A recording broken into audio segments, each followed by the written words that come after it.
Olá pessoal, vamos resolver mais uma questão que envolve transformador. Bom, transformadores, a gente sabe o seguinte: nós temos duas bobinas, uma considerada bobina primária, onde vai ser ligada a alimentação, a fonte de tensão alternada. Nós temos a bobina secundária, qual nós vamos transformar a tensão para alimentar algum dispositivo, algum circuito, algum aparelho.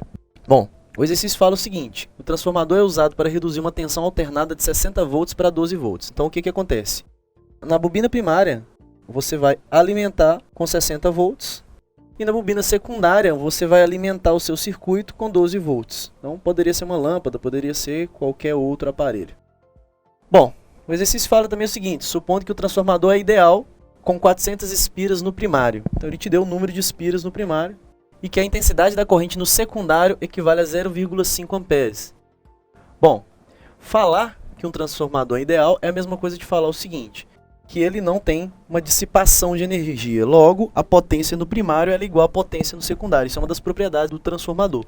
Então, nós temos duas propriedades muito importantes. A primeira é o seguinte, que a voltagem no primário, ou seja, a tensão no primário sobre a tensão no secundário, é igual ao número de espiras no primário sobre o número de espiras no secundário. Essa é uma das propriedades. A outra propriedade, para um transformador ideal, sempre teremos a potência no primário igual à potência no secundário. Bom, a questão deseja o número de espiras.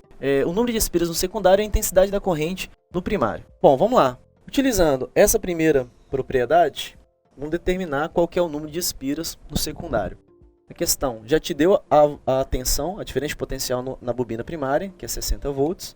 Te deu a diferença potencial no secundário, na bobina secundária, que é 12 volts.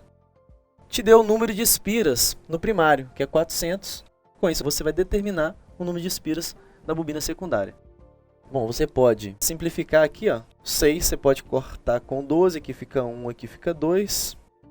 Bom, multiplicando cruzado, chegamos à conclusão que o número de espiras no secundário equivale a 80 espiras. Bom, a gente já pode eliminar aqui a alternativa A, C e E. Ficamos aqui entre a alternativa B e D. Portanto, para isso a gente precisa utilizar a segunda propriedade do transformador, que fala sobre as potências. Fala que a potência no primário é igual à potência no secundário. Portanto, para determinar a corrente no primário, a gente vai utilizar a segunda propriedade, que fala das potências, né? Um transformador ideal, a potência no primário é igual à potência no secundário, logo, podemos calcular a potência da seguinte maneira: tensão no primário vezes a corrente no primário é igual a tensão no secundário vezes a corrente no secundário. Bom, 60 volts é a tensão no primário, vezes a corrente no primário, que é o que a gente está querendo descobrir, é igual a tensão no secundário, equivale a 12 volts, vezes a corrente no secundário, que é 0,5, que foi fornecido aí. Bom, você pode simplificar 60, que fica 5, fica 1. Logo, a corrente no primário vai ser 0,5 dividido por 5, que nos fornece 0,1 ampere. Portanto, resposta certa, 80 espiras, corrente 0,1 ampere, letra